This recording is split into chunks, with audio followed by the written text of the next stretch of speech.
nous avons des informations importantes à vous donner concernant les produits qui sont en vente dans ce magasin Carrefour, afin que vous puissiez faire vos courses en toute sécurité. Je parle des produits de l'occupant israélien et, comme vous le savez, ce magasin, en tout cas Carrefour le sait, met en vente des produits qui ne sont même pas étiquetés en conformité avec la législation française. Ces avocats, par exemple, eh bien, il faut carrément avoir une loupe pour savoir d'où ils viennent.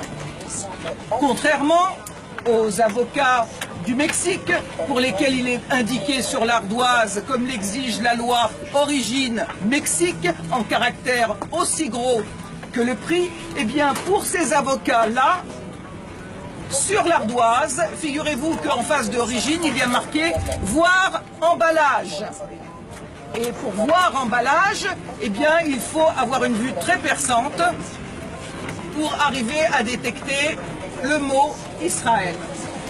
Et si vous regardez ces pomelos, il est écrit « Regardez l'emballage pour voir d'où ils viennent ».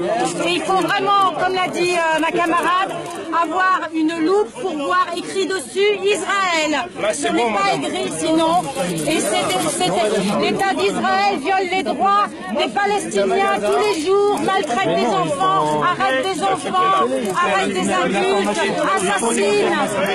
Ils font une information. Les Palestiniens n'ont plus la possibilité de cultiver leur terre dans la vallée du Jourdain. Mais il y a d'immenses colonies agricoles dans cette vallée qui produisent ces dattes. Ça, c'est la direction qui peut vous permettre. Bien sûr, il n'y a pas marqué Israël dessus.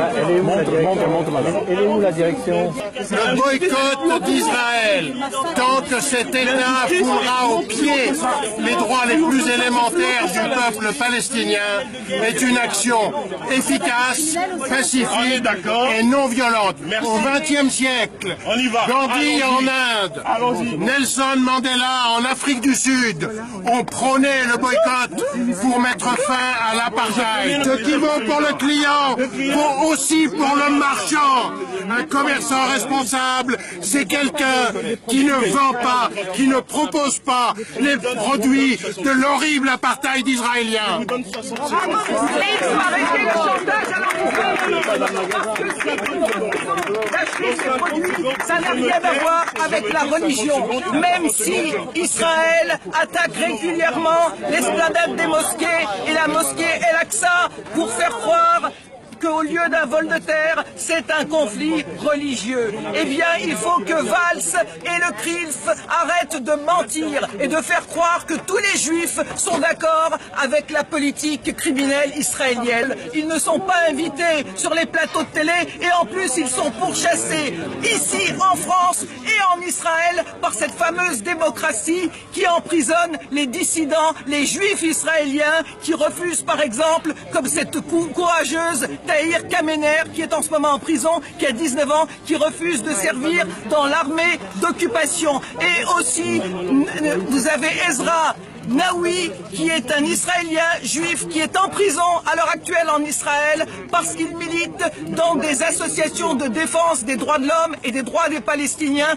comme B'Tselem et Taïouch. Eh bien, il faut leur rendre hommage, et ainsi qu'à Gideon Lévy, qui est un journaliste israélien qui appelle au boycott de son État, l'État d'Israël, parce qu'il n'a pas trouvé pour le moment, comme nous, de meilleurs moyens de faire le droit et la justice. Alors on dit boycott Israël, État d'Israël, État criminel. Voilà, merci. Boycott Israël, criminel, Carrefour, complice Israël, Carrefour, complice Israël, criminel, Carrefour, complice Israël, criminel.